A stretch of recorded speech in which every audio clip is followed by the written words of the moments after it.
បាទសូមជម្រាបសួរបងប្អូនជាទីមេត្រីស្វាគមន៍មកកាន់ Channel របស់ខ្ញុំម្ដងទៀតថ្ងៃនេះខ្ញុំនឹងបង្ហាញវីដេអូមួយទាក់ទងនឹងរបៀបតម្លើង Google Chrome សម្រាប់អ្នកពិការភ្នែក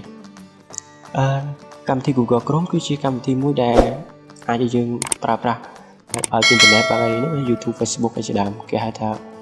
web browser អូខេដើម្បីតម្លើងវាគឺមានភាពងាយស្រួលទេបងប្អូនចូលទៅ run ទៅចុច Windows បូកអក្សរ Run dialog ហើយយើងវាយ W 3ដងមក www ហើយដាក់ dot period យីណាហើយវាយ Chrome មក Chrome Chrome នេះគឺទៅសេ CHORME ហើយដាក់ .com ទៀត Chrome.com enter មក text unavailable desktop link waiting for response from បន្ទាប់ពីយើងវាយអញ្ចឹងមកវានឹងចូលទៅ website របស់ Google Chrome ហើយ Chrome and most secure បន្ទាប់ពីមកដល់នោះភ្លាមបងប្អូនទៅ tab ឲ្យហើពីឲ្យឃើញទៅ download Chrome skip ticket features product tip Google built secure anywhere extension enter clickable mainland explore download Chrome button close link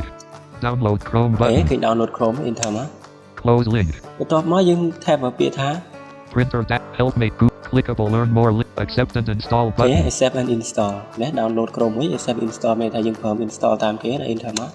loading page loading complete new notification press alt plus enter selected it says colon what do you want to do with Chrome setup.x left parent 1.3 ចឹងកន្លែងនេះគេសួរថាអ្នកឯងចង់ធ្វើអីជាមួយ Chrome setup នឹងដោយសារយើងប្រើ Google Chrome web browser យើង tab រ៉ានមក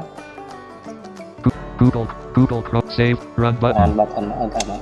dismiss button new notification មានន័យថាយើង tab រ៉ានហ្នឹងគឺ new notification open file dash ឲ្យយើងតម្លើងមកគេ download ពេចទេអញ្ចឹង Internet Explorer វាញ៉ៃហើយយើងបានគេជួយចិត្តប្រើតែបើអត់តន់អីអាច comment សួរបានដល់នេះវាសួរឲ្យយើងតម្លើងហើយ task open file dash secure always ask what's the Google run button alt plus R យើងរ៉ានវា Google Chrome web browser dash Microsoft Edge text unavailable user account control នេះជា user account វាសួរយើងថាអ្នកឯងចង់តម្លើងកម្មវិធីហ្នឹងអូខេយើងនិយាយ yes មកចុច left arrow មកដោយសារនេះវាអត់យើងចុចអញ្ចឹងមកវាទៅអូខេ text Google Chrome នេះវាកំពុងតែតម្លើង Google Chrome